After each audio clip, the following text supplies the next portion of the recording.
This is not just another Sunday. This is not just another moment on your calendar.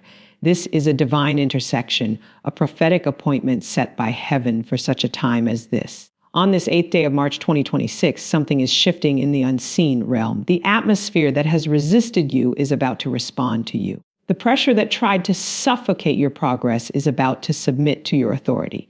Because when you pray strategically, when you pray with precision, when you pray with revelation, atmospheres must obey. Today, we are not begging. We are not negotiating. We are legislating in the spirit. There is a difference between surviving an environment and shifting an environment. And you were never anointed to adapt to dysfunction. You were anointed to transform it. The same breath that God placed in Adam gave him dominion over his surroundings. And that same resurrection power lives on the inside of you. So when you open your mouth in alignment with heaven, systems move. Conditions change. Doors respond. Some of you have been walking into rooms heavy with opposition. You've felt the tension, the resistance, the invisible warfare. But hear me clearly, what is around you does not have more authority than what is within you. When the Spirit of God rises up on the inside of a believer, atmospheres recalibrate. Darkness cannot dominate where light has decided to stand. Confusion cannot rule where clarity has been declared. Lack cannot remain where abundance has been authorized. This atomic prayer is a divine catalyst. It is a strategic strike in the realm of the Spirit. We are calling for a supernatural shift in your home, in your career, in your relationships, in your health, in your finances. We are commanding every stagnant cycle to break, every oppressive climate to lift, every spiritual embargo to be overturned. Because when power moves on your behalf, what took years can change in moments. So position your heart, align your thoughts, silence every internal contradiction. Today we pray from authority, not anxiety, from identity, not insecurity, from victory, not victimhood. And as we release this prayer, expect the wind of God to move through every space connected to your name. Expect the environment to respond to your declaration. Expect power to move on your behalf, because when the righteous speak, heaven backs the sound. You are not anointed to merely survive what you were born to shift. There is a difference between existing in an atmosphere and transforming it. Survival mentality teaches you how to cope, how to endure, how to minimize damage. But kingdom authority teaches you how to confront, how to command, how to convert pressure into power. And too many believers have mistaken endurance for dominion. You are not graced just to make it through the storm.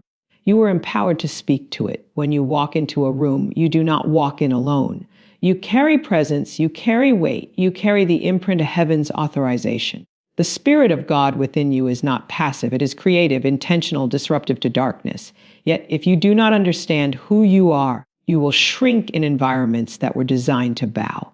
You will silence your voice in spaces that are waiting for your declaration. You will adapt to dysfunction instead of dismantling it. Survival says, keep your head down. Don't make waves. Just get through it. Authority says, I was sent here on assignment. Something must shift because I arrived.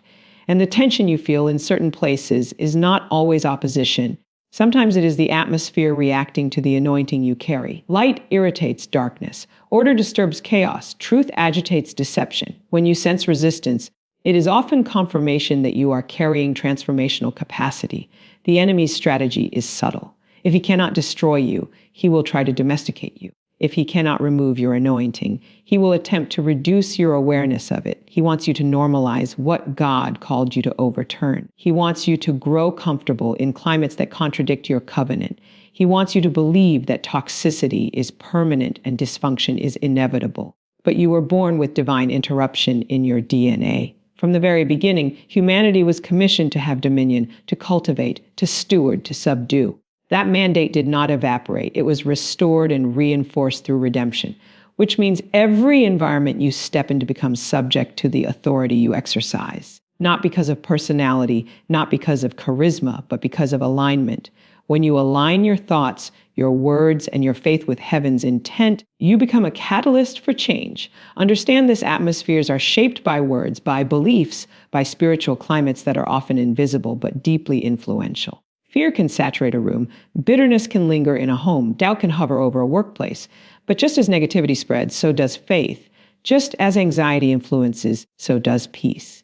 And when you refuse to mirror the chaos around you, you introduce a higher frequency into the environment.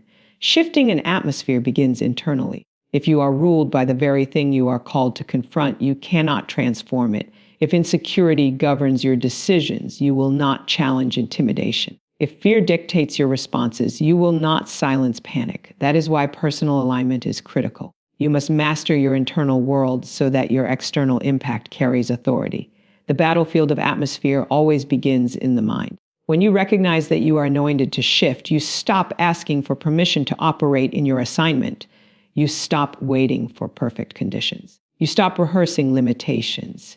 Instead, you become intentional about what you release.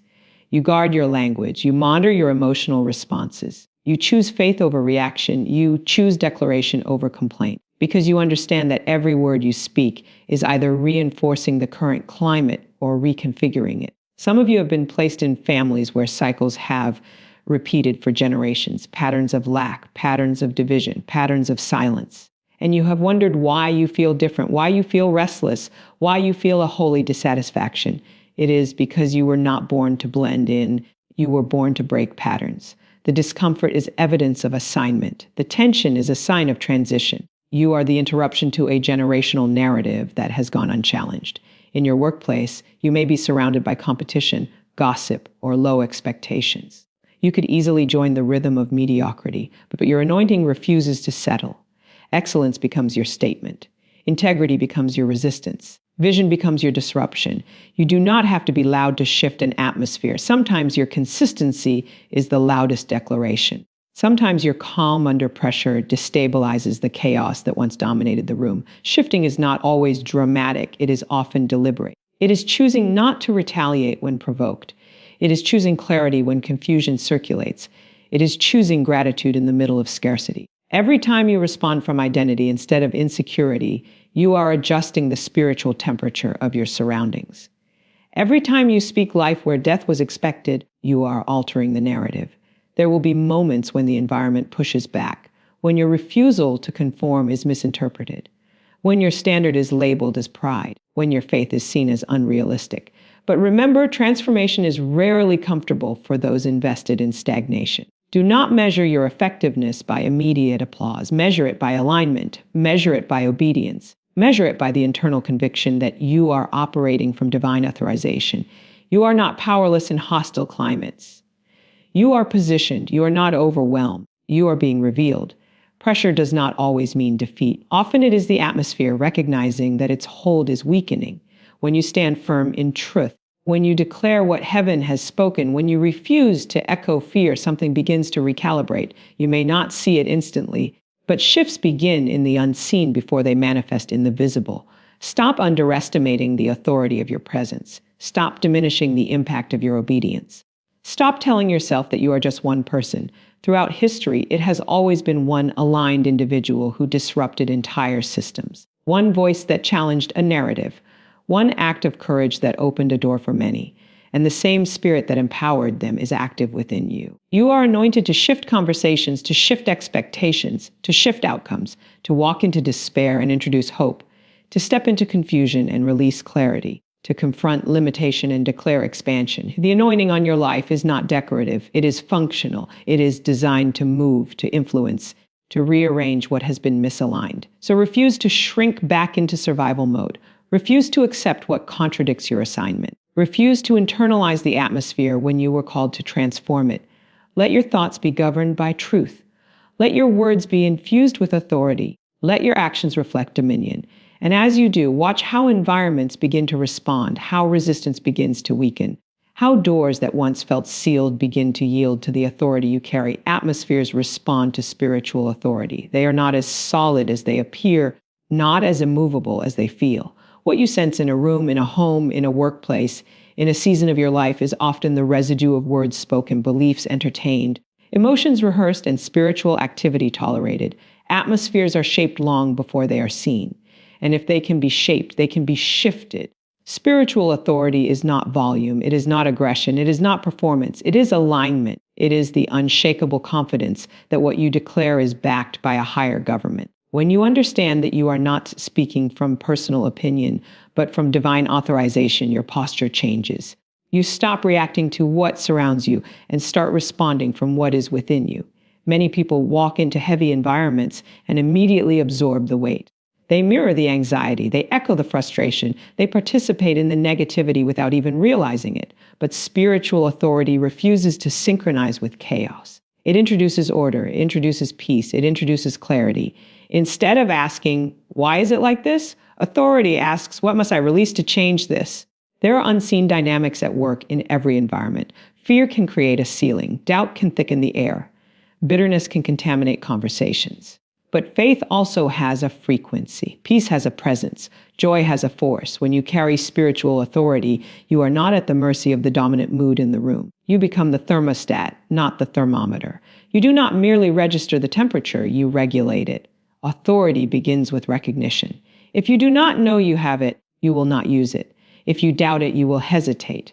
And hesitation in the realm of the spirit often prolongs what should have been confronted. Spiritual authority flows from identity. When you understand who you are and whose you are, you stop negotiating with conditions that are beneath your covenant. You stop asking permission from systems that are subject to heaven's rule. Your words are not empty vibrations. They carry intent, they carry belief, they carry power. When you speak from fear, you reinforce the atmosphere of fear. When you speak from faith, you disrupt it. Authority is exercised through declaration, not casual speech, not reckless talk, but intentional alignment with truth. When you declare what heaven has already established, you are not trying to create something new. You are enforcing what already exists in the spiritual realm. Think about the environments you enter daily. Your home has an atmosphere. Your office has an atmosphere. Even your inner world has an atmosphere. If there is constant tension in your home, spiritual authority does not ignore it. It addresses it. It releases peace intentionally. It shifts conversations. It refuses to allow strife to dominate unchecked. Authority does not deny reality. It redefines it. In your workplace, there may be competition, insecurity, and silent hostility. You can either adapt to it or confront it in the spirit. Confrontation does not always mean public correction. Sometimes it means privately declaring integrity over corruption, favor over sabotage, unity over division. It means refusing to participate in conversations that poison the culture. It means embodying a different standard so consistently that the atmosphere begins to recalibrate around you. Authority also requires discipline. You cannot declare peace while nurturing chaos in your thoughts. You cannot command faith while entertaining constant doubt. The internal atmosphere must align with the external declaration. That is why spiritual maturity is essential.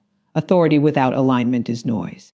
Authority with alignment is impact. When you enter a room aware of your spiritual authority, your presence becomes intentional.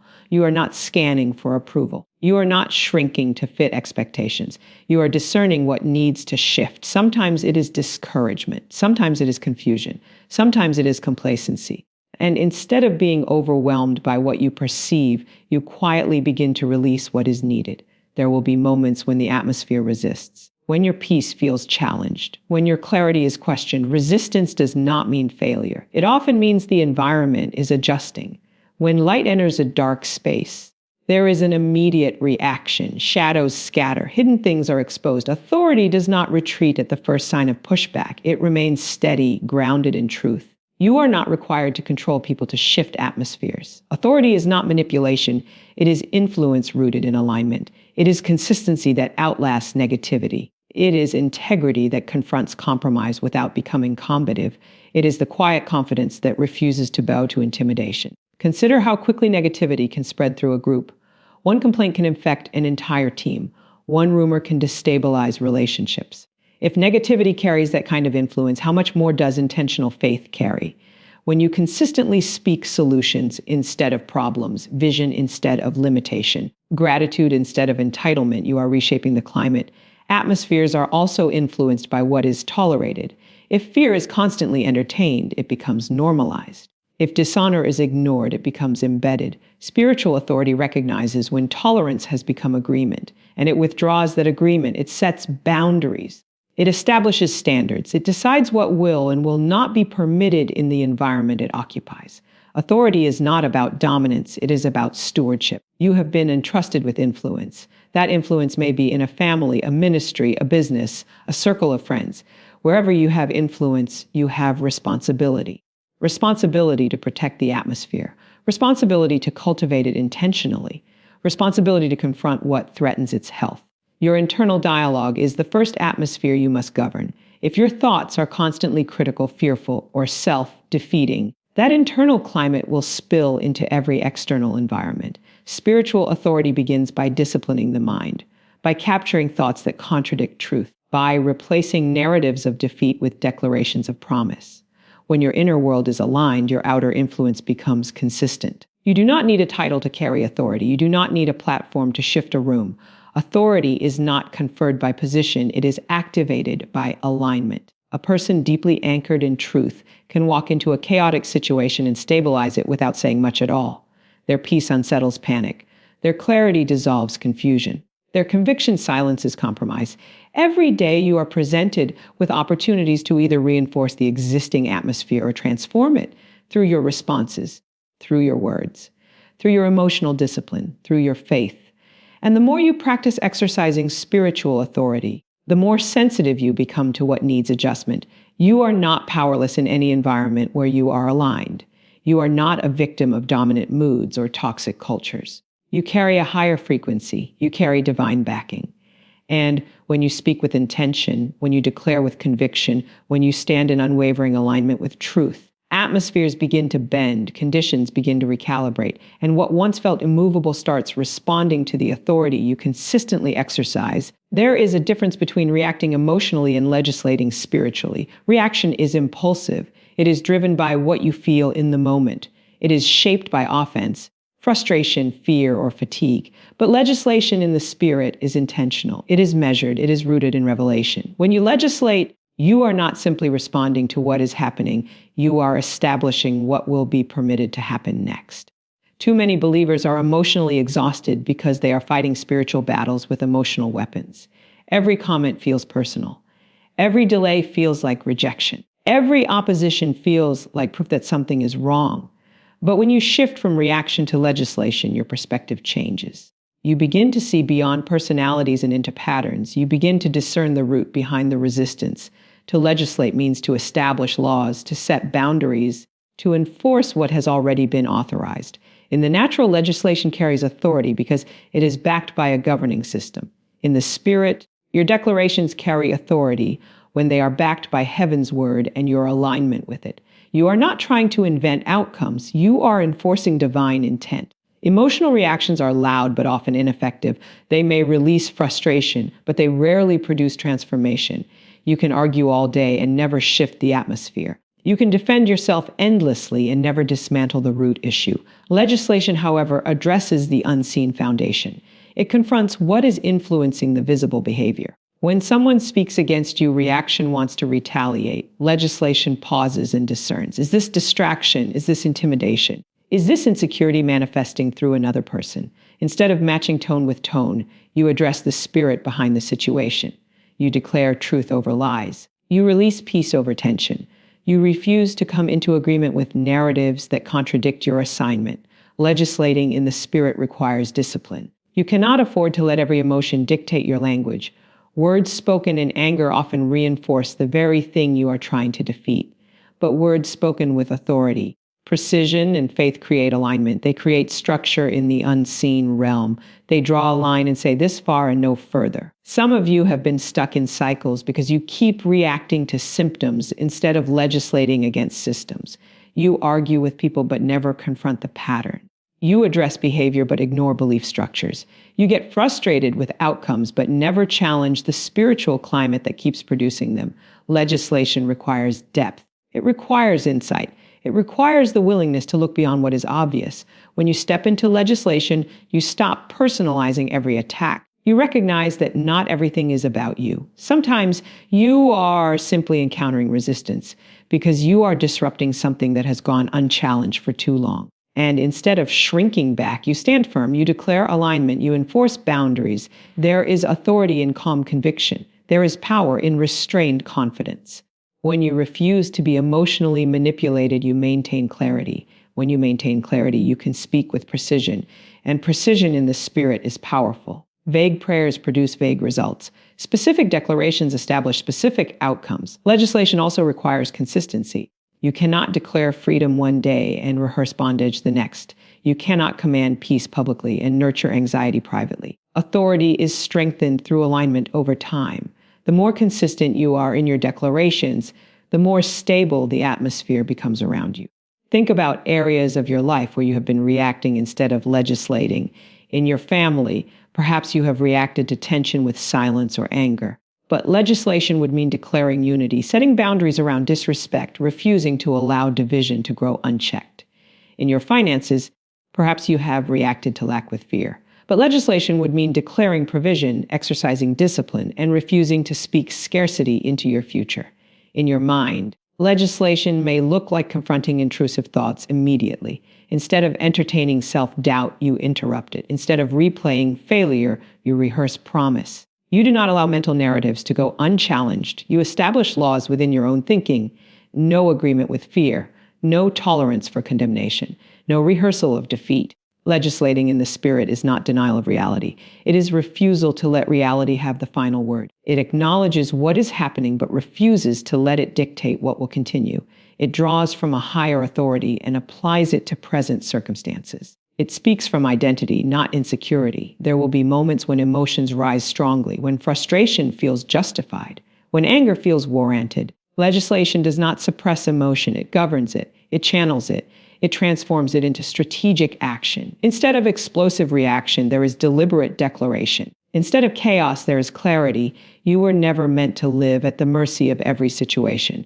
You were designed to influence outcomes. That influence begins with what you allow, what you declare, what you enforce in your spiritual jurisdiction. Your life is not random. Your environment is not beyond impact. But you must step into your role as a legislator, not merely a reactor. Every day presents you with choices. Will you mirror what you see, or will you modify it? Will you echo frustration, or will you establish peace? Will you respond impulsively, or will you speak intentionally?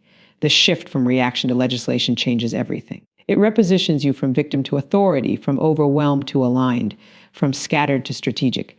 As you mature in this posture, you will notice that certain triggers lose their power. Situations that once provoked strong reactions will no longer control you. Because you understand that your authority is not in your emotion, it is in your alignment.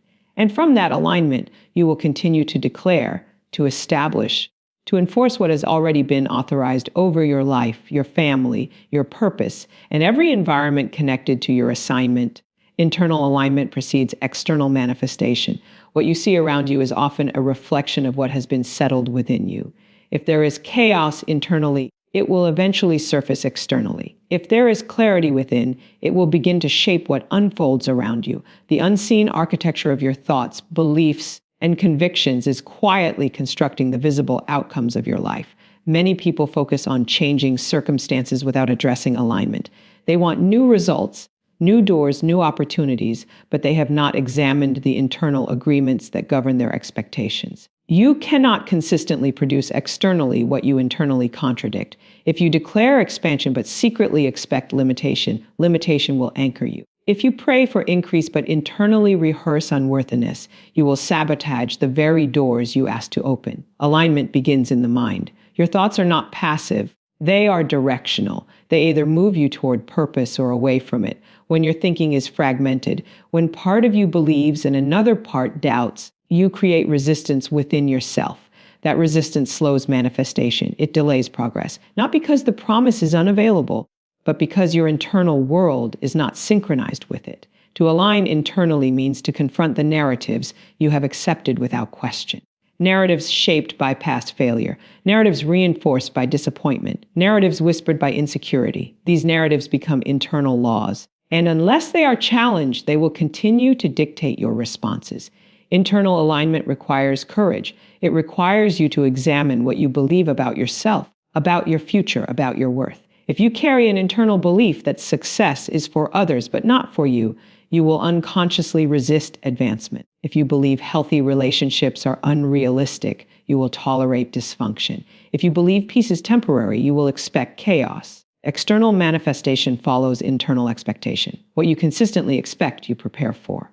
What you prepare for, you step into. Alignment also involves emotional discipline. Emotions are powerful indicators, but they are not reliable leaders. If your emotions are ungoverned, they will pull you in conflicting directions. One day confident, the next insecure. One day bold, the next withdrawn. External stability requires internal consistency. When your emotions are anchored to truth rather than circumstances, your responses become steady. There are times when people pray fervently for change, but internally cling to comfort zones. They desire transformation, yet fear the responsibility that comes with it. Internal alignment means being honest about your readiness. Are you aligned with the discipline required for the outcome you desire? Are you aligned with the character necessary to sustain the blessing you are requesting? Your words reveal your alignment. Listen carefully to how you speak about your future. Do you speak with certainty or hesitation? Do you declare with conviction or with disclaimers? Language exposes belief. When your speech consistently contradicts your prayers, it reveals misalignment. You cannot declare favor publicly and rehearse failure privately. Eventually, one narrative will dominate. Internal alignment requires renewal. It requires intentional replacement of old patterns with new truth. You must dismantle thought structures that were built in seasons of pain. Just because a belief protected you once does not mean it serves you now. Survival beliefs often hinder expansion. Guardedness that once shielded you may now be limiting connection. What manifests externally often begins as a small internal shift. A decision to believe differently. A commitment to speak differently. A refusal to rehearse the same limiting story. When you begin to see yourself through the lens of purpose rather than past, your posture changes. Your confidence is not arrogance, it is agreement with assignment. Alignment is not perfection, it is direction. It is choosing daily to bring your thoughts, emotions, and words into agreement with what you know to be true. It is catching yourself when doubt creeps in and correcting it. It is recognizing when fear attempts to establish residency and evicting it before it takes root. There are blessings that require internal expansion before they can manifest externally. If your capacity has not increased, the opportunity may overwhelm you. Internal alignment stretches capacity. It prepares you for what is coming. It conditions your mindset to sustain what once would have intimidated you. Consider areas of your life where you feel stuck. Instead of immediately blaming circumstances, examine alignment. Are your habits aligned with your goals? Are your daily actions consistent with your long-term vision? Misalignment between intention and action creates frustration. But when intention, belief, and behavior synchronize, momentum builds naturally. Internal conflict often manifests as procrastination, inconsistency, or self-sabotage. You say you want growth, yet you avoid discomfort. You say you want change, yet you resist new patterns. Alignment resolves that tension. It brings coherence. It eliminates mixed signals within your own spirit. Peace is also a sign of alignment, not the absence of challenge, but the presence of clarity. When you are internally aligned, even external uncertainty does not destabilize you. You may not know every detail, but you know your direction. That certainty anchors you. Alignment influences discernment. When your internal world is cluttered with unresolved fear or insecurity, discernment becomes distorted. You may misinterpret opportunities or overlook warning signs. But when your mind is clear and your heart is steady, you perceive accurately. You respond wisely. External manifestation is not random. It is responsive. It responds to sustained belief, consistent language, disciplined action. It responds to clarity of identity. When you know who you are, you stop chasing validation. When you know your assignment, you stop comparing timelines. Comparison is often evidence of internal misalignment. It signals that you are measuring your journey by someone else's path. Alignment requires continual adjustment. Life introduces new seasons, new challenges, new responsibilities. What aligned you in one season may need refinement in another. Growth demands recalibration. You must remain aware of subtle shifts within yourself. As you commit to internal alignment, you will notice external shifts beginning to occur. Conversations change. Opportunities appear. Relationships adjust. Not because you forced them, but because your internal posture invited them. What you consistently hold within begins to echo without. What you believe deeply begins to manifest visibly.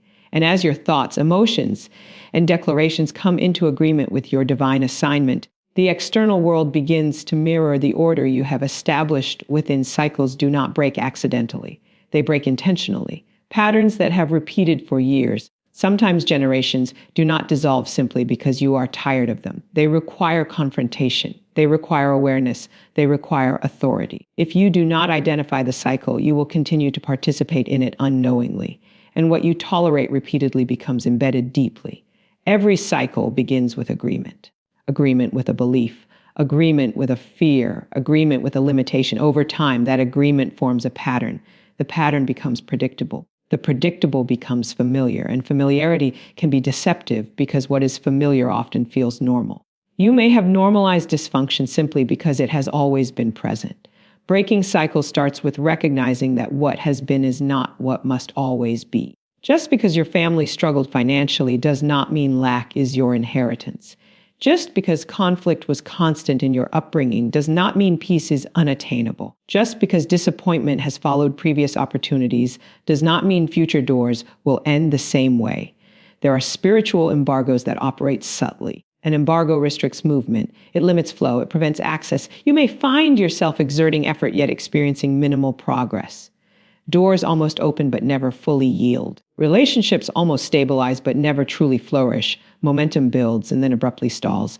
These patterns are not coincidences. They are indicators. An embargo thrives in silence. When cycles go unquestioned, they continue. When stagnation is accepted as fate, it becomes reinforced. Breaking an embargo requires declaration and discipline. It requires you to withdraw agreement from limiting narratives. It requires you to confront habits that sustain the pattern. Sometimes cycles are maintained through language. Words like, "this always happens to me," or "nothing ever changes," become self-fulfilling prophecies. When you speak permanence over temporary conditions, you anchor them. Authority begins by changing your confession. Instead of reinforcing the cycle, you challenge it. Instead of predicting repetition, you declare interruption. There are emotional cycles as well, patterns of reacting the same way to similar triggers, patterns of withdrawing when confronted, patterns of overextending to avoid rejection. If you do not examine these responses, you will recreate the same outcomes in different settings. The names and faces may change, but the pattern remains. Breaking cycles demands responsibility, not blame, but responsibility. You may not have initiated the pattern, but you have the power to interrupt it. Responsibility means examining your choices honestly. Are your decisions aligned with the future you desire, or are they reinforcing the history you are trying to escape? Embargoes are also sustained by fear. Fear of failure, fear of success, fear of outgrowing familiar environments. Sometimes stagnation feels safer than expansion. Growth introduces new expectations, new visibility, new responsibility. And if you are not aware of this internal resistance, you may unconsciously sabotage opportunities that threaten your comfort zone. Confronting stagnation requires courage. It requires stepping outside of what has been predictable. It requires making choices that feel unfamiliar. If your cycle has been financial mismanagement, breaking it may require discipline that feels restrictive at first. If your cycle has been toxic relationships, breaking it may require solitude before healthy connection. You must also discern where agreement has been hidden. Have you agreed with labels placed on you years ago? Have you internalized criticism as identity? Have you accepted limitations spoken over you as truth? These agreements can quietly shape your trajectory. When you withdraw agreement, you weaken the cycle's grip. Breaking the cycles is not a one-time declaration. It is a sustained posture. It is choosing daily not to revert to old patterns when pressure rises. When stress intensifies, cycles attempt to reassert themselves. Old coping mechanisms feel convenient. Old responses feel automatic, but interruption requires awareness in those moments. Spiritual embargoes often operate through discouragement. If you attempt change and encounter resistance, discouragement whispers that it is pointless, that nothing is shifting, that effort is wasted. But resistance is often evidence that something is being challenged. When a pattern is confronted, it pushes back before it collapses. Community also plays a role. If you remain surrounded by individuals who reinforce the cycle, breaking it becomes more difficult. Environments influence behavior. If stagnation is normalized in your circle, growth may be criticized. You must guard your environment intentionally. Alignment with those who value progress strengthens your resolve. Breaking cycles involves renewing your mind consistently. You must replace old thought patterns with new frameworks. If you have believed that scarcity is inevitable, you must rehearse abundance mentally before you experience it externally. If you have believed that peace is unrealistic, you must envision stability before you encounter it. There is also a spiritual dimension to embargoes. Sometimes patterns are sustained by generational beliefs that were never questioned. Beliefs about identity, beliefs about capability, beliefs about destiny. When you challenge these beliefs, you are not only shifting your life, you are altering the trajectory of those connected to you. Momentum builds gradually. When you consistently refuse to participate in the old cycle, its power diminishes. The first interruption may feel small. a different response, a new decision, a boundary set. But small shifts compound over time. Patterns weaken when they are not fed. You must also be patient with the process. Breaking a cycle does not mean there will never be temptation to revert. It means you are aware and intentional. It means you catch yourself sooner. It means recovery from missteps becomes quicker. Stagnation cannot survive sustained action. When you consistently move, consistently declare, consistently align your habits with your goals, the embargo loses its strength. Flow returns where blockage once existed. Clarity replaces confusion. Progress replaces repetition. You are not bound to what has been repeated. You are not confined to inherited limitations. You are not destined to replay the same narrative. But interruption requires intention. It requires authority. It requires daily commitment to decisions that align with freedom rather than familiarity.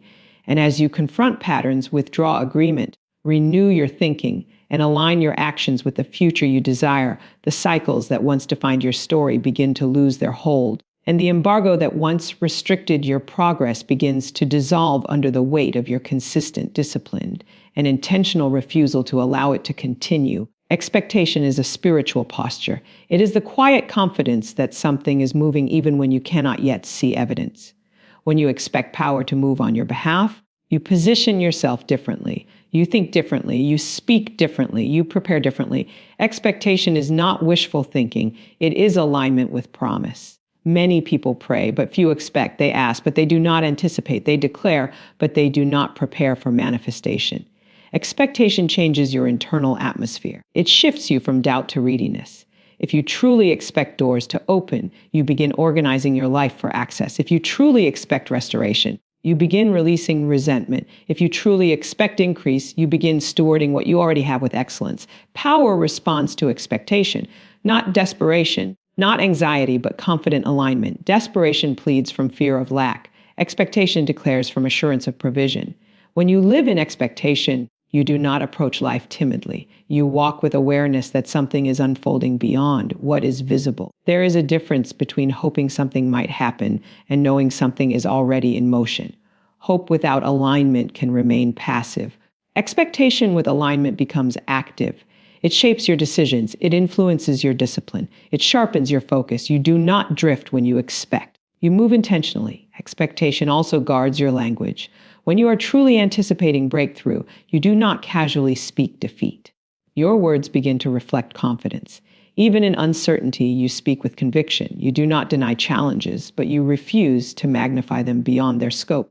You understand that what you consistently rehearse verbally becomes reinforced internally. Some people struggle with expectation because of past disappointment. They once anticipated change and did not see it manifest the way they imagined, so they lowered their expectations to protect themselves. But lowered expectation often produces limited experience. When you guard your heart by expecting nothing, you also restrict what you allow yourself to receive. Expecting power to move on your behalf does not mean ignoring responsibility.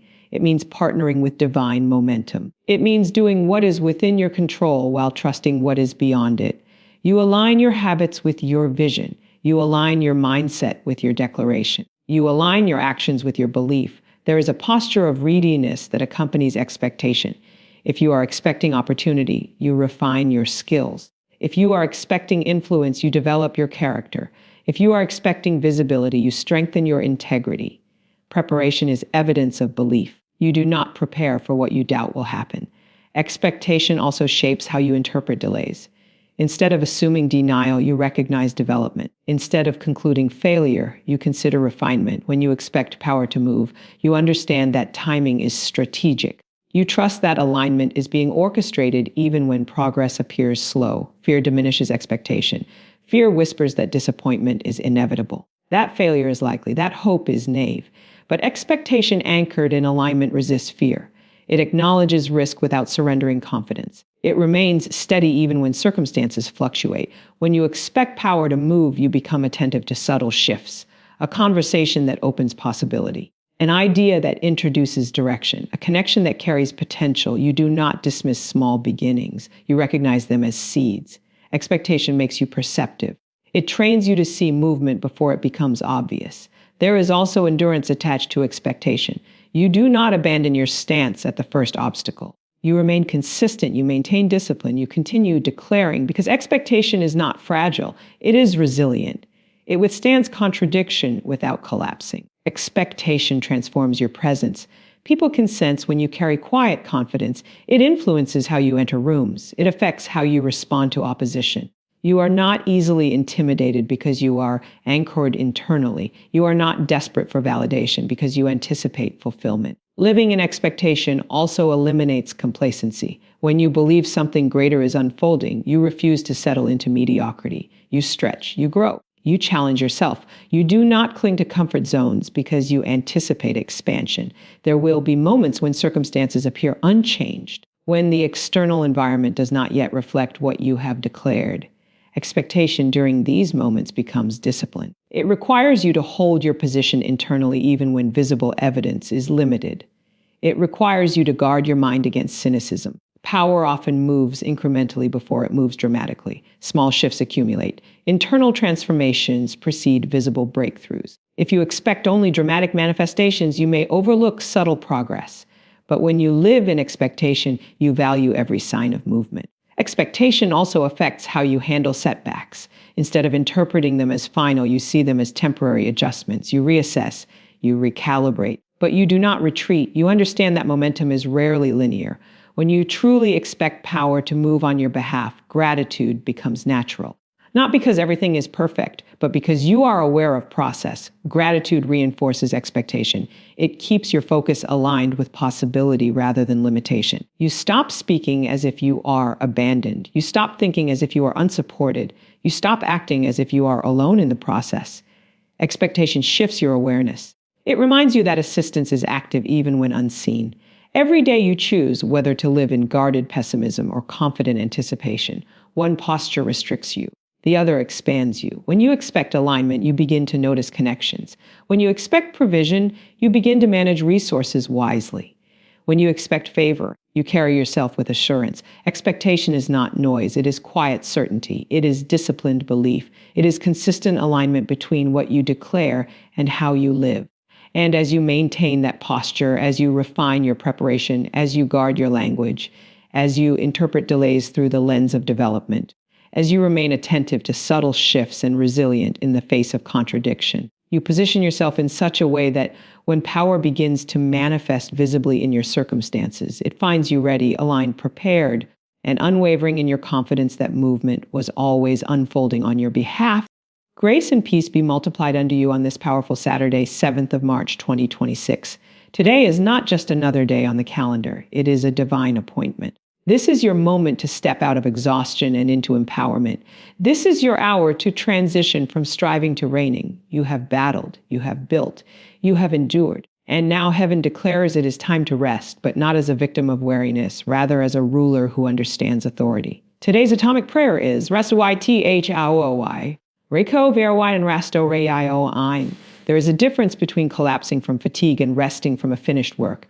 One is driven by depletion, the other is governed by dominion. When God rested on the seventh day, he did not rest because he was tired. He rested because he was triumphant.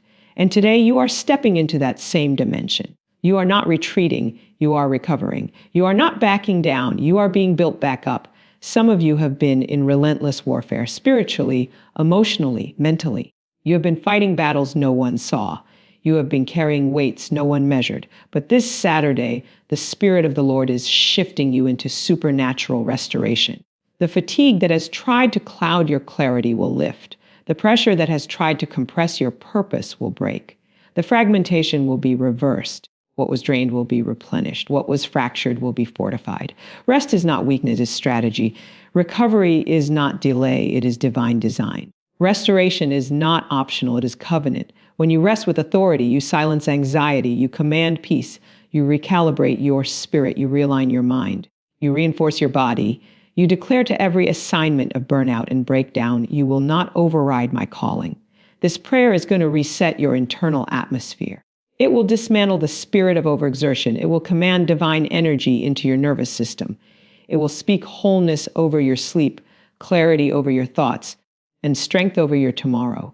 You will not enter the next week depleted. You will enter it restored. So prepare your heart, open your spirit, position your faith, because today We are not just asking for rest, we are legislating restoration. We are not just pausing, we are possessing peace. We are not merely lying down, we are rising renewed. This is your Saturday of sacred recovery. This is your hour of supernatural restoration.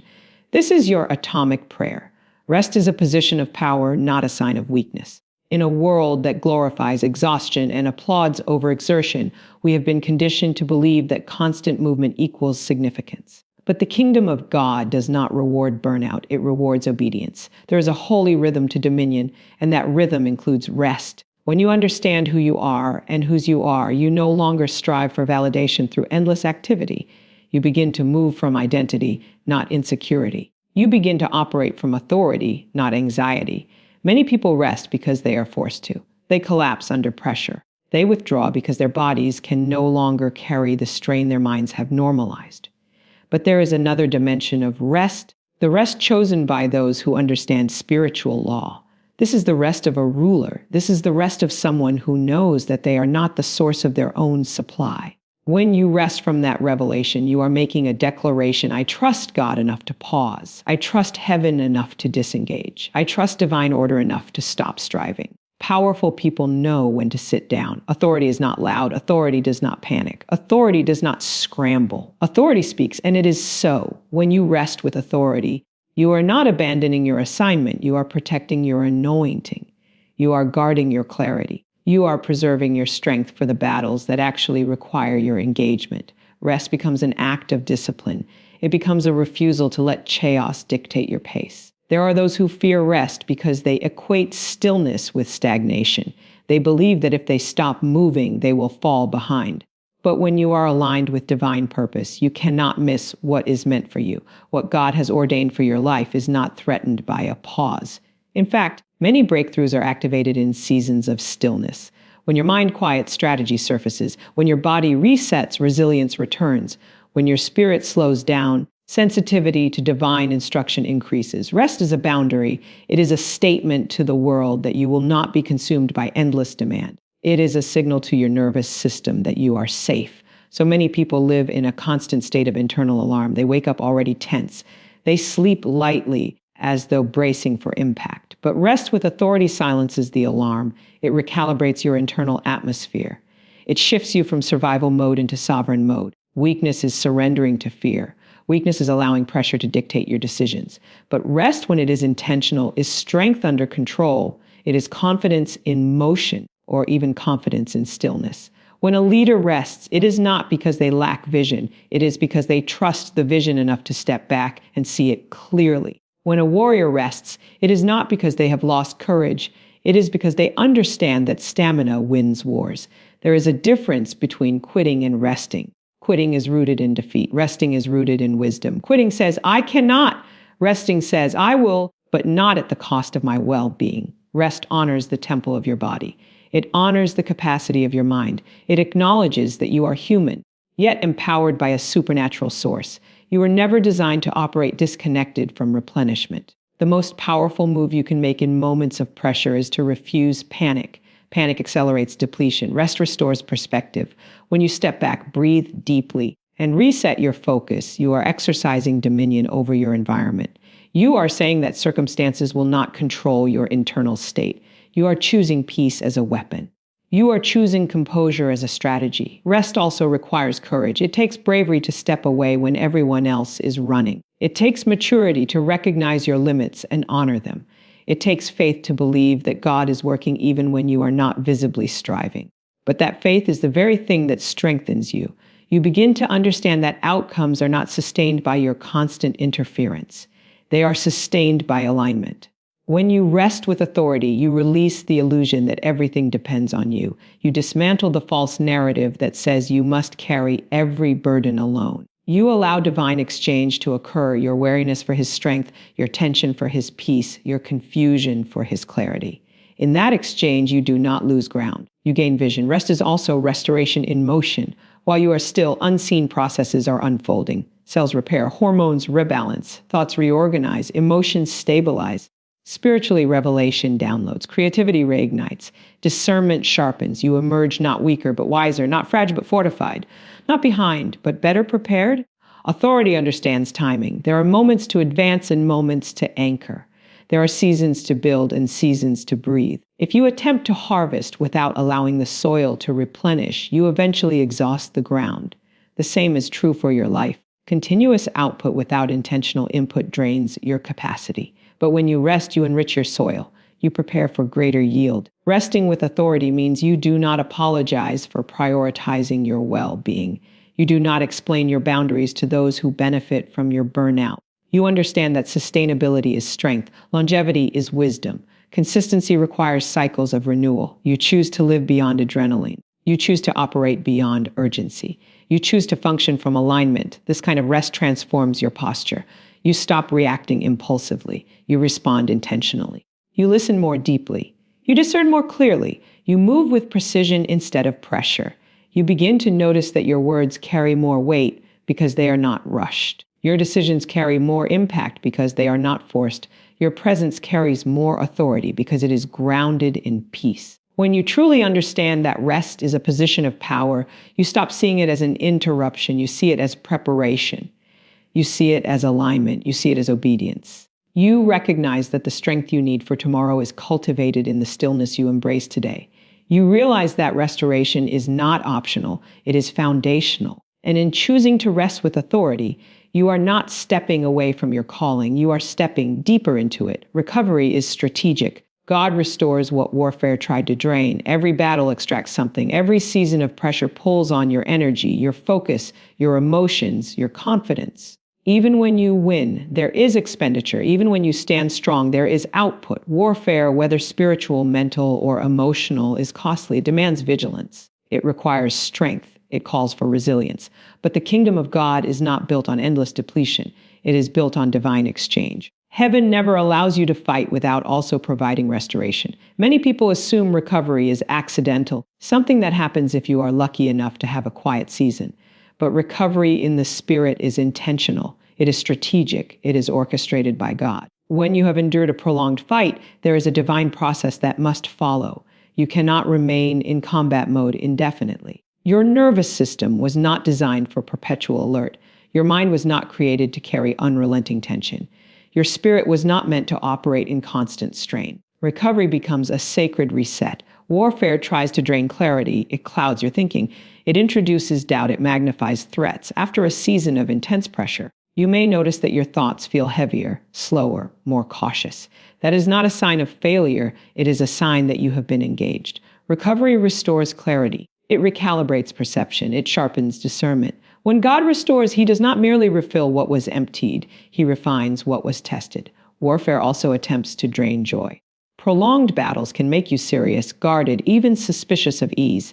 You become accustomed to scanning for the next problem. You struggle to relax because you expect interruption. But strategic recovery dismantles hypervigilance. It retrains your system to receive peace. It reminds you that not every moment is a fight. Not every sound is a threat. Not every pause is danger. Joy begins to return quietly, steadily, like light filtering back into a room after a storm. There are emotional costs to endurance. You may have shown strength outwardly while privately carrying fatigue. You may have been the strong one for others, the intercessor, the strategist, the problem solver. But even leaders require restoration.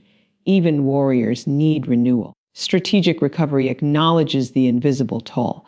It allows you to process what you survived instead of rushing into the next assignment. It gives your heart permission to exhale. God's restoration is never random. It is precise. He restores confidence where fear tried to settle. He restores courage where intimidation tried to shrink you. He restores faith where disappointment tried to erode your expectation. Recovery is not just about feeling better. It is about standing stronger. It is about emerging from battle with greater wisdom than when you entered. Warfare may have targeted you, but it also trained you. Recovery integrates the lessons without leaving the wounds open. When you do not allow strategic recovery, you risk carrying battle residue into peaceful seasons. You respond to calm as though it is chaos. You misinterpret silence as absence. You anticipate loss when stability is present. But when you submit to divine restoration, you clear the residue. You cleanse the atmosphere of your soul. You reset your internal environment so that peace feels natural again. Strategic recovery also rebuilds capacity. Battles stretch you. They demand more than you thought you had. They reveal strengths you did not know existed. But after expansion, there must be reinforcement. Muscles that are stretched must be nourished. Minds that have been intensely engaged must be refreshed. Spirits that have interceded deeply must be replenished. God restores capacity not only to where it was, but often beyond it. What tried to exhaust you becomes the very process that enlarges you. There is a temptation to equate constant movement with momentum, but sometimes the most powerful momentum is built in stillness. Recovery gathers fragmented energy. It consolidates scattered focus. It aligns scattered thoughts. When warfare has pulled you in multiple directions, restoration brings you back to center. It reminds you who you are outside of the conflict. It reconnects you to identity beyond the fight. Recovery is also relational. Warfare can isolate you. It can make you withdraw emotionally even when surrounded by people. You protect yourself, you minimize vulnerability. But strategic restoration softens what hardened. It reopens what closed. It allows connection to feel safe again. God restores not only strength, but tenderness. He restores your ability to trust, to laugh, to hope without bracing for impact. When God restores what warfare tried to drain, He does not merely replace energy. He upgrades resilience. You become less reactive. You become more measured. You learn which battles deserve your attention and which require your silence. You develop discernment about where to invest your strength. Recovery teaches you economy. It teaches you stewardship of your emotional and spiritual resources. There are seasons where you fought simply to maintain ground. You were not advancing, you were defending. That requires tremendous stamina. Strategic recovery honors that effort. It does not dismiss survival as insignificant. It recognizes that holding your position was victory. And now, as restoration unfolds, you regain the creativity and vision that defense temporarily suspended. Recovery also restores your sense of time. Warfare compresses time. Everything feels urgent. Everything feels immediate. You operate in crisis rhythm. But restoration expands time again. You breathe more slowly. You think more clearly. You make decisions from wisdom instead of urgency. Your body shifts out of survival chemistry and back into sustainable strength. God's restoration is layered. It touches your sleep. It regulates your thoughts. It stabilizes your emotions. It renews your spiritual sensitivity. You begin to notice subtle improvements, deeper rest, lighter thoughts, calmer reactions. These are not small changes. They are evidence of strategic recovery. They signal that what tried to drain you did not define you. Recovery is not retreat. It is reinforcement. It is preparation for the next level of influence. It ensures that when you step forward again, you do so from wholeness rather than depletion. You move with authority rather than adrenaline. You act from clarity rather than exhaustion. What warfare attempted to steal becomes the catalyst for greater depth, greater wisdom, greater strength, because God restores what warfare tried to drain. You must close cycles before you enter new assignments. There is a divine order to progression. Movement in the kingdom is not random, it is sequential. Every season carries its own lessons, responsibilities, and revelations. When a season ends, it requires acknowledgement. It requires intentional closure. Without closure, you risk carrying unfinished emotions, unresolved thoughts, and lingering attachments into spaces that demand fresh focus. You cannot fully step into what is next while emotionally entangled with what was. Many people attempt to accelerate into new opportunities without properly concluding the previous chapter. They change environments but carry the same mindset. They shift locations but transport the same internal clutter. They accept new assignments while still processing old disappointments. This creates internal conflict. You appear to be advancing externally, but internally you are divided. Closure is not about forgetting, it is about integrating and releasing. Every cycle serves a purpose. Some cycles stretch you, some refine you, some break patterns, some reveal strengths you did not know you possessed. But once the purpose of a cycle is fulfilled, it must be honored and concluded. If you attempt to prolong what has already served its assignment, you delay growth. There are relationships that were seasonal, lessons that were temporary, challenges that were transitional. When you refuse to close the cycle, you confuse transition with permanence. Closing cycles requires courage because it demands honesty. You must evaluate what worked and what did not. You must confront where you overextended, where you tolerated less than you deserved, where you operated from fear instead of faith. This reflection is not self-condemnation, it is self-awareness. It allows you to extract wisdom from experience. Without extraction, repetition occurs. You find yourself reliving similar patterns in new settings because you never concluded the previous lesson.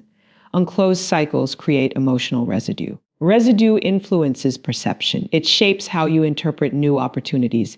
If your last assignment ended in betrayal, you may approach the next one with suspicion.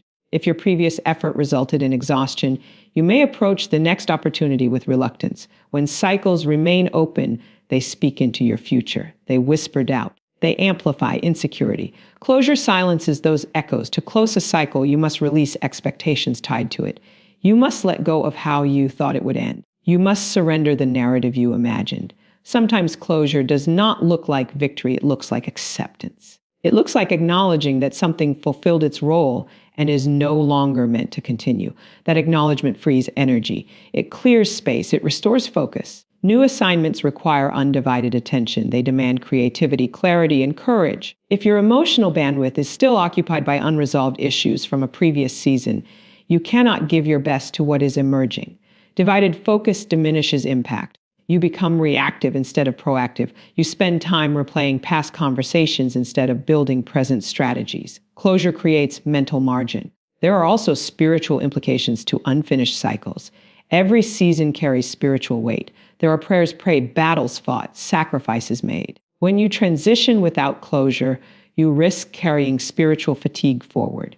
But when you intentionally close a cycle, you mark the end of that spiritual assignment. You give thanks for the grace that sustained you. You release the burdens attached to that season. You prepare your spirit for new instruction.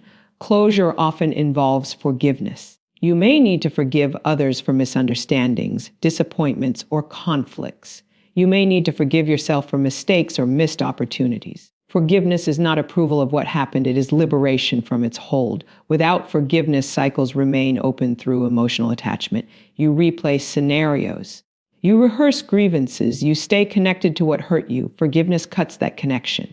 Another dimension of closure is gratitude. Even difficult seasons carry hidden gifts. They build resilience. They expose character. They sharpen discernment. When you take time to express gratitude for what you learned, you transform pain into preparation. Gratitude reframes the narrative. It shifts you from victimhood to victory. It ensures that the cycle concludes with empowerment rather than regret. Closing cycles also requires boundaries. You may need to reduce contact with environments that pull you backward. You may need to redefine access. You may need to say no where you previously said yes out of obligation. Boundaries protect the transition. They guard the new season from interference. Without boundaries, old patterns re-enter through familiar doors. There is a temptation to rush closure because you are eager for what is next. But hurried closure is incomplete closure. You must allow yourself to process. You must give yourself permission to grieve what is ending, even if it was imperfect. Grief does not mean you want to return. It means you are acknowledging significance. Honoring significance ensures healthy transition.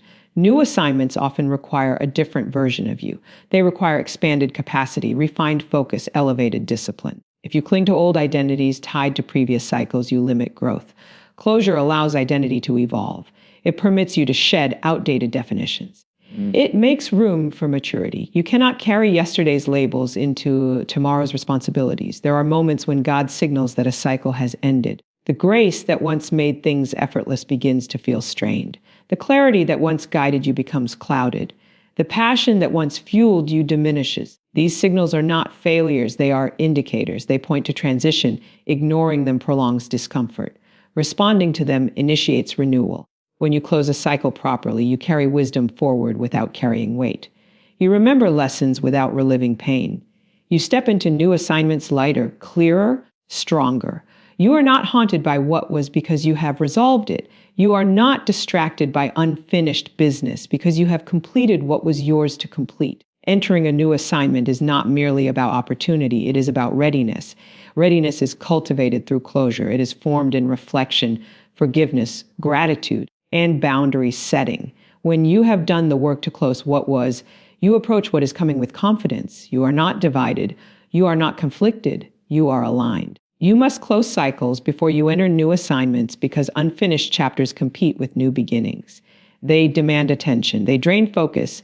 They distort perception. But when cycles are properly concluded, they become foundations rather than distractions. They support growth rather than hinder it. And as you stand at the threshold of what is next, you do so with clarity of mind, steadiness of heart, and the freedom that comes from knowing that what needed to end has ended. Divine restoration rebuilds mind, body, and spirit simultaneously. It is not fragmented. It is not partial. It is not limited to one dimension of your existence. When God restores, He restores holistically. He understands that you are an integrated being. Your thoughts affect your body. Your emotions influence your spirit. Your spiritual condition shapes your perception.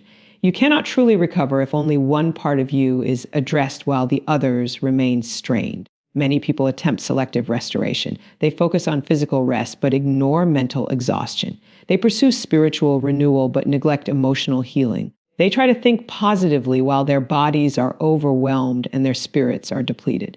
But divine restoration moves through every layer. It recalibrates your nervous system. It renews your thought patterns. It strengthens your spiritual sensitivity. It aligns your entire being with peace. Your mind carries the weight of interpretation. Every experience passes through it. Warfare, stress, disappointment, pressure, they leave imprints. Thoughts become repetitive. Worry becomes habitual. Negative anticipation becomes automatic. Divine restoration interrupts these cycles. It rewires internal dialogue. It silences intrusive narratives. It replaces distorted perception with clarity. When your mind is restored, you no longer interpret every situation through fear. You regain discernment. You regain focus. Your body also keeps record. Stress does not disappear simply because you pray. It often lodges in muscle tension, shallow breathing, fatigue, and restlessness. Sleepless nights accumulate. Adrenaline spikes become normalized. You forget what it feels like to be fully relaxed. Divine restoration touches your physiology. It slows your breathing. It regulates your heartbeat. It releases stored tension. It allows your body to shift out of survival mode and into sustainable strength. Your spirit, too, can experience fatigue, not because it is weak, but because it has been engaged intensely. Intercession requires energy. Faith under pressure requires resilience. Believing through uncertainty requires depth. Over time, spiritual engagement without renewal can feel heavy. Divine restoration refreshes your spirit. It reignites passion. It renews intimacy. It restores sensitivity to divine guidance. You begin to hear clearly again. You begin to sense direction without strain. When restoration moves simultaneously through mind, body, and spirit, alignment occurs. Alignment produces stability. You are not spiritually inspired, but physically exhausted. You are not mentally sharp, but emotionally unstable. You are not physically rested, but spiritually distant. Instead, there is cohesion. Your thoughts support your peace. Your body supports your focus. Your spirit supports your courage. Fragmented healing creates imbalance. You may feel spiritually uplifted during moments of worship, but return to anxious thinking afterward. You may improve your physical habits, but remain emotionally reactive. Divine restoration refuses fragmentation. It addresses the root, not just the symptom. It asks deeper questions. What thought patterns need to shift? What emotional wounds require attention? What spiritual disciplines need renewal? The mind must be guarded because it shapes expectation. If your mind remains conditioned by previous trauma, it will anticipate repetition. Even in peaceful seasons, it will brace for disruption. Divine restoration retrains expectation. It teaches your mind to anticipate goodness without fear. It strengthens your ability to remain calm under pressure. It reduces internal noise so that wisdom can surface. The body must be honored because it carries you through every assignment. Ignoring physical signals is not spiritual maturity. It is misalignment. Fatigue, tension, headaches, digestive discomfort, these are often indicators that your system needs restoration. Divine restoration encourages rest, hydration, movement, nourishment. It invites you to steward your physical vessel as sacred, not expendable. The spirit must be nourished because it is your connection to divine source. When your spirit is neglected, everything else feels heavier. Decisions feel harder. Motivation feels weaker. Discernment feels blurred. Restoration in the spirit renews joy. It deepens faith. It restores confidence in unseen support. You begin to feel anchored again, not drifting. Simultaneous restoration also rebuilds resilience. When your mind is clear, your body is regulated, and your spirit is strong, challenges do not destabilize you as easily. You respond rather than react. You evaluate rather than panic. You engage rather than withdraw. Restoration increases your threshold for stress without increasing your tolerance for dysfunction. There are seasons when one area demands more attention than others. Perhaps your body is exhausted. Perhaps your mind is overwhelmed. Perhaps your spirit feels distant. But divine restoration ensures that attention to one area does not neglect the others. As your body rests, your mind is quieted. As your spirit is renewed, your emotions are steadied. As your thoughts are clarified, your physical tension decreases. Divine restoration also rebuilds identity. Stress can distort how you see yourself. You may begin to define yourself by what you survived rather than who you are called to be. Restoration recenters identity and truth. It reminds you that you are not your exhaustion, you are not your mistakes, you are not your setbacks. You are whole even if temporarily weary. When mind, body, and spirit are restored together, creativity returns. You think expansively again. You imagine possibilities again. Your energy supports execution. Your spirit supports vision. There is harmony between intention and action. There is unity between belief and behavior. Restoration is not instantaneous transformation. It is progressive renewal. Each day brings small recalibrations. A clearer thought, a deeper breath, a steadier emotion, a stronger sense of peace. These small shifts accumulate. They build momentum toward wholeness. You begin to recognize that you are not merely recovering, you are being rebuilt. Divine restoration rebuilds your internal infrastructure. It strengthens foundations that may have weakened under pressure. It reinforces boundaries. It sharpens discernment. It stabilizes emotion. It energizes the body. It renews the spirit. You are not patched temporarily. You are reconstructed intentionally. When restoration is complete in all three dimensions, you operate differently. You are not easily provoked. You are not quickly drained. You are not perpetually anxious. There is steadiness in your voice. There is clarity in your thinking. There is vitality in your body. There is depth in your spirit. This simultaneous rebuilding prepares you for sustainable impact. It ensures that your future assignments are approached from wholeness rather than fragmentation. It establishes rhythm instead of chaos. It creates balance instead of imbalance. It positions you not merely to survive, but to thrive from a place of integrated strength where mind, body, and spirit move together in harmony under divine restoration. Authority over anxiety begins with intentional rest. Anxiety thrives in environments of constant stimulation, relentless pressure, and unexamined thoughts.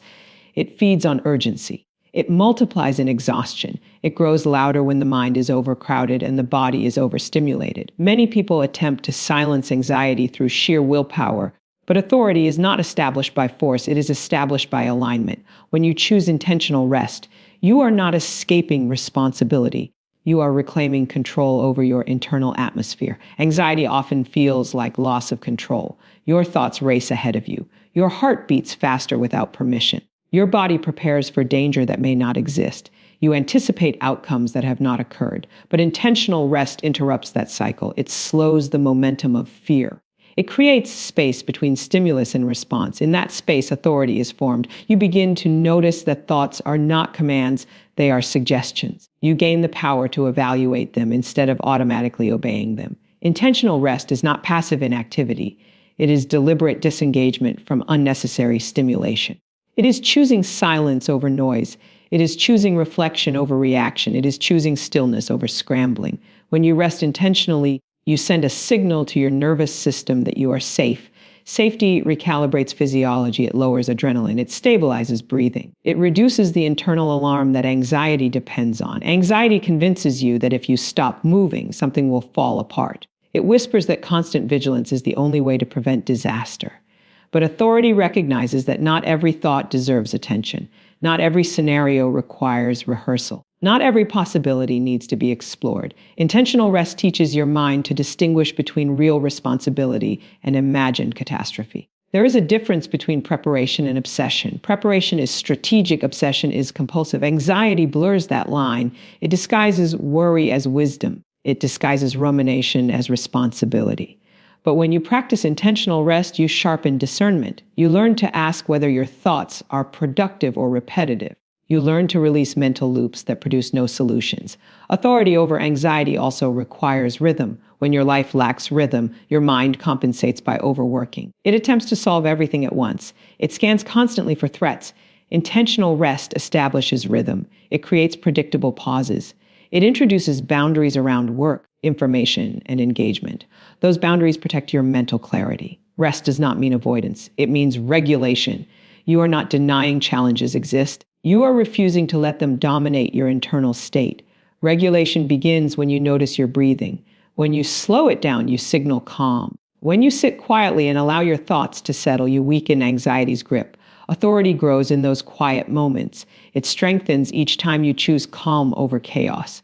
Many people underestimate the physical component of anxiety. Sleep deprivation intensifies worry. Excessive caffeine amplifies restlessness. Continuous digital exposure overstimulates the brain.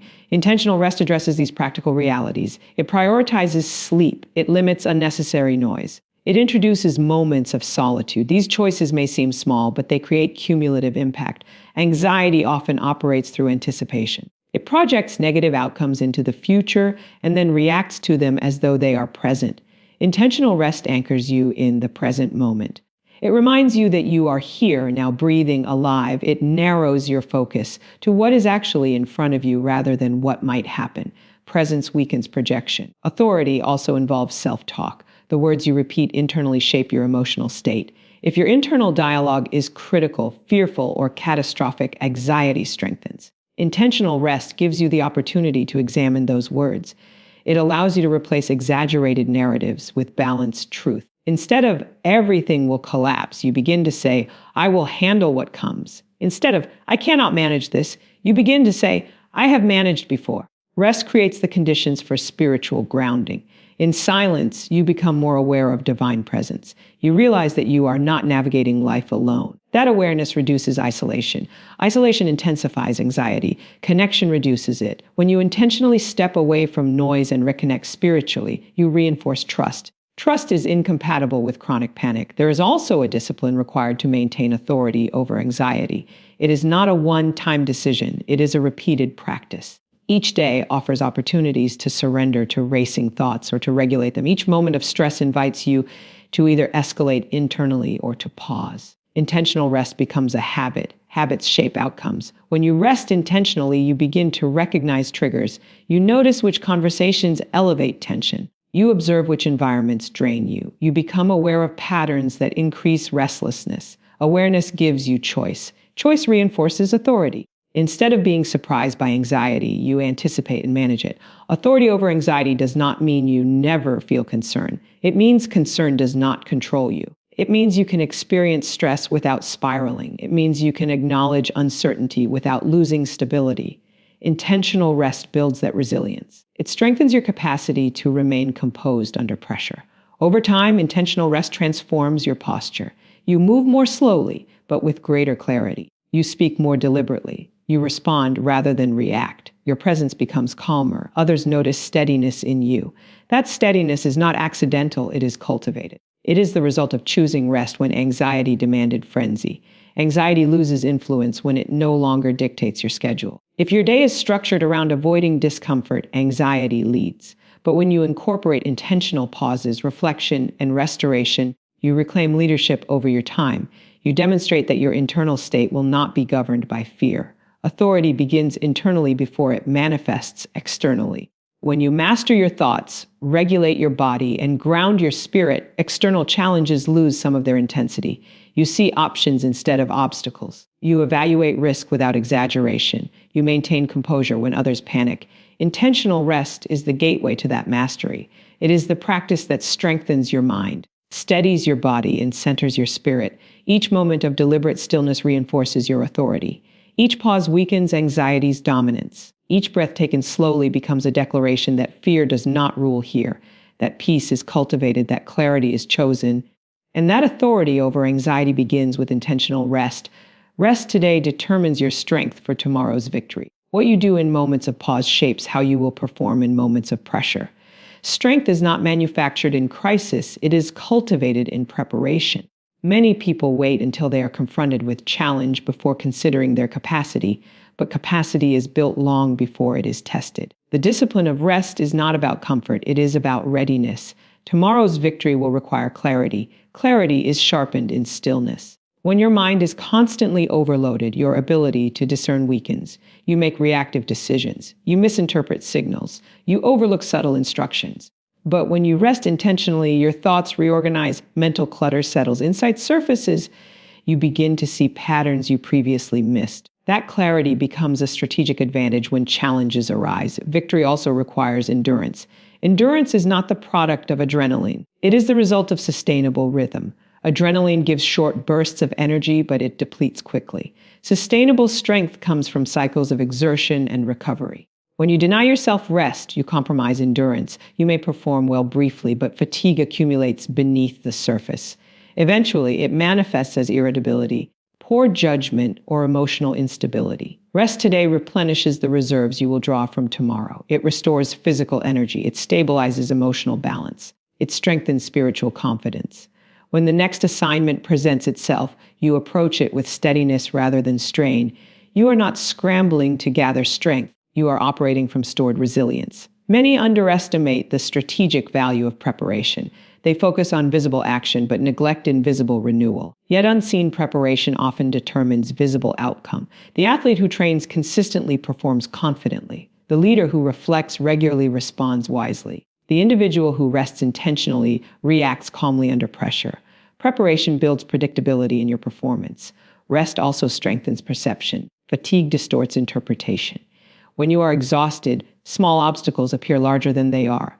Minor disagreements feel like major conflicts. Simple tasks feel overwhelming. Rest recalibrates proportion. It allows you to evaluate situations accurately. That accuracy protects you from overreacting or underestimating challenges. Tomorrow's victory may not look like dramatic triumph. It may look like composed decision making in a tense moment. It may look like maintaining patience when provoked. It may look like choosing strategy over impulse. Those responses require internal strength. Internal strength is reinforced through restoration. There is a connection between rest and confidence. When you are well rested, your thoughts are clearer. Your posture is steadier. Your reactions are measured. Confidence is not arrogance, it is stability. It is the quiet assurance that you can handle what arises. That assurance grows when your body is nourished, your mind is clear, and your spirit is grounded.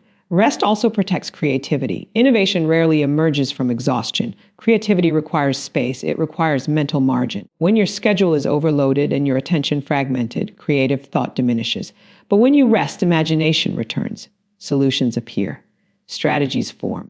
Victory often depends on creative adaptation. Rest nurtures that capacity. Emotional regulation is another dimension of strength. Under pressure, unregulated emotions can sabotage progress. Anger escalates conflict. Fear delays action. Impatience disrupts timing. Rest supports regulation. It lowers baseline stress. It increases tolerance for discomfort. It allows you to respond thoughtfully rather than react impulsively. Spiritual resilience is also cultivated in seasons of rest. When you pause, you reconnect with purpose. You realign with values. You reaffirm identity. That alignment becomes an anchor when uncertainty arises. Without that anchor, external circumstances can easily destabilize you. With it, you remain centered. Tomorrow's victory may require collaboration. Collaboration requires patience, listening, and flexibility. Exhaustion reduces all three. When you are depleted, you become less tolerant of difference. You rush conversations. You misinterpret tone. Rest enhances relational capacity. It sharpens listening. It increases empathy. It strengthens communication. Physical vitality cannot be ignored. Strength is not solely mental or spiritual. Your body carries you through every task. When it is neglected, performance declines. Sleep restores muscle tissue. It balances hormones. It consolidates memory. Hydration supports cognitive function. Nourishment fuels sustained energy. These physical aspects of rest directly influence your effectiveness. Rest today also guards against burnout tomorrow. Burnout is not caused by a single demanding day. It is the accumulation of neglected restoration. It develops when output consistently exceeds input. By prioritizing rest, you maintain equilibrium. You ensure that your investment of energy is matched by replenishment. Discipline in rest requires foresight. It requires you to value long-term impact over short-term productivity.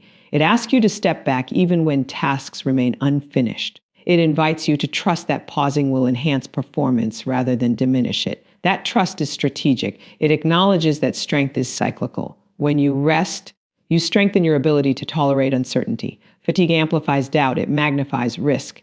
It narrows perspective. Rest widens perspective. It allows you to see beyond immediate discomfort. It equips you to endure temporary challenge without losing long-term vision. Strength for tomorrow is not only about overcoming obstacles, it is about sustaining progress. Sustained progress requires rhythm. It requires knowing when to push and when to pause. It requires humility to acknowledge limits. It requires wisdom to prioritize renewal. Rest also builds self-trust. When you honor your need for restoration, you reinforce the belief that you are worthy of care. That belief influences how you approach opportunity. You no longer operate from desperation, you move from stability. Stability enhances decision making. Victory often belongs to those who remain composed when others panic. Composure is built in quiet moments. It is reinforced when you choose rest instead of constant urgency. It is strengthened when you cultivate peace intentionally. Tomorrow will present opportunities and challenges that you cannot fully predict, but your preparation is within your control. The quality of your rest influences the quality of your response. The depth of your restoration influences the durability of your strength. The intention you apply to today's pause shapes the authority you carry into tomorrow's engagement, because rest today determines your strength for tomorrow's victory.